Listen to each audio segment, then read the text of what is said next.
Hello friends Sandhya's kitchen with love को आपण मानक स्वागत करुच्ची। मुझे आपण मान सहित शेयर करने को जाऊँगी सुदशा व्रत स्पेशल माँ लक्ष्मीकर अति प्रिय 10 पुरदिया मंडा पिठा।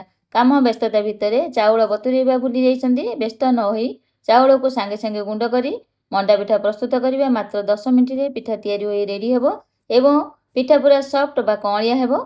देखि पारुथे पिठा केते नरम होईची, पूरा पूरा पिठारे भरिकी रहिछि। तेबे एही पिठा करने ପାଇଁ आसंतु जानि नेबा 10 पुरदिया मंडा पिठा बनैबार प्रस्तुति प्रणाली। पिठा ପାଇଁ अरुआ चाउल नेइछि 1 कप। चाउल को पानी रे 2 रु 3 थर भल भाबरे धोई नेबी। चाउल को भल भाबरे धोई नेई छणा रे छाणी नेइछि। चाउल रु भल भाबरे पानी बाहरी गले आमे चाउल को गुंड करिबा। चाउल रु सब पानी बाहरी गलानी। एबे मिक्सिंग जार रे चाउल को रखि नेउछि। चाउल को ग्राइंडिंग करी गुंड करि नेबी। देखंतु चाउल गुंड होई जाइछि। एबे एथिरे 1 कप पानी देई भल भाबरे बाटी नेबी। जो कपरे मापिकी चाउल नहीं से कपरे मापिकी पानी नेबा। देखो चाउल को ये भल भाव बाटी नहीं। एबे पिठा पाई जंतुणी प्रस्तुत करवा। जंतुणी पाई गैस ऑन करी कड़ाई बसई नहीं। 1.5 कप पानी दे दूची। समुदाय आम ये 2.5 कप पानी व्यवहार कले। चाउल बाटिला बेले 1 कप पानी व्यवहार करते। एबे 1.5 कप पानी व्यवहार कले।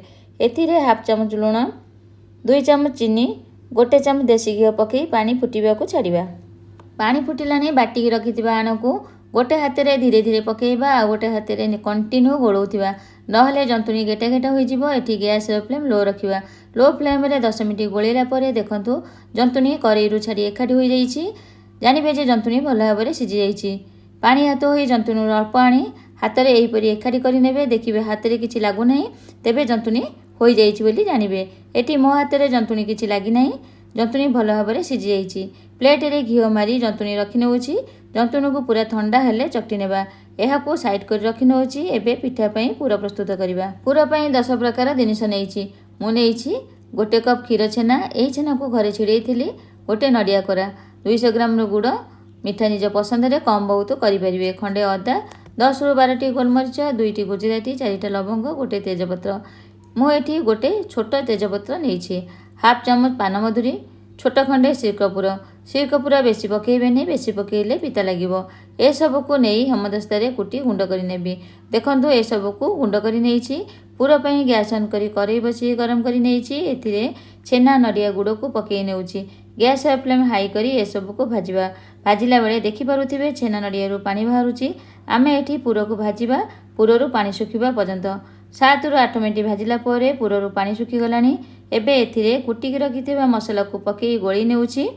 गैस रा फ्लेम बंद करनबा। पूरा को ठंडा हेबा को छाड़िबा। एपटे जंतुणी भल भाबरे ठंडा हो गलानी। घी हाथ होई जंतुणी को 5 मिनिट आउ चकटी नेबा।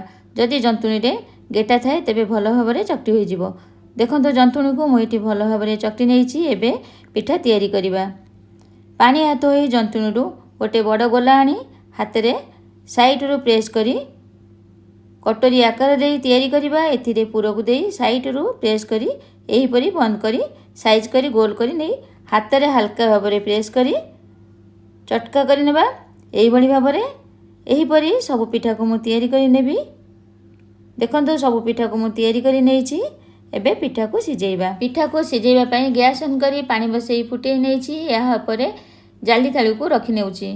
एही थाली उपरे घी लगेई नेउछि। घी लगेइबा फल रे पिठा थाली रे जमा लागिवनी। एहा उपरे सब पिठा को रखि नेउछि। सब पिठा को रखि नै कवर दे देउछि। पिठा को सिजिबा को 7 रु 8 मिनिट छाड़िबा। गैस फ्लेम हाई रखिबा। 8 मिनिट परे देखंतु पिठा भल भाबरे सिझी जाइछि। पिठा को ठंडा होला परे बाहर करिबा। गरम अवस्था रे जदि बाहर करिबा पिठा भांगी जिवो। पिठा ठंडा होला परे प्लेट को बाहर करि नेइछि। देखंतु पिठा केते सॉफ्ट बा नरम होइछि। पिठा रे पूरा भरी के रहिछि। पिठा करबा को हमको एठी मात्र 15 मिनिट लागिला। एई पिठा एते कणिया बा तुळा परी नरम होइछि जे एकाथरे के पाटी रे 2 रु 3 टी पिठा खाइबे जानि परिबेनी। आशा करूछि एही रेसिपी निश्चय आपण मानको भलो लागिवो। एही प्रोसेस रे 10 पुरदिया मंडा पिठा बनातु। रेसिपी केमति लागिला कमेंट करी जणातु। वीडियो को लाइक शेयर और सब्सक्राइब करंतु। आज पे रहिली पुणी आसीबी आ गोटे नुआ रेसिपी नेकी। से पर्यंत रहिली। नमस्कार, जय जगन्नाथ।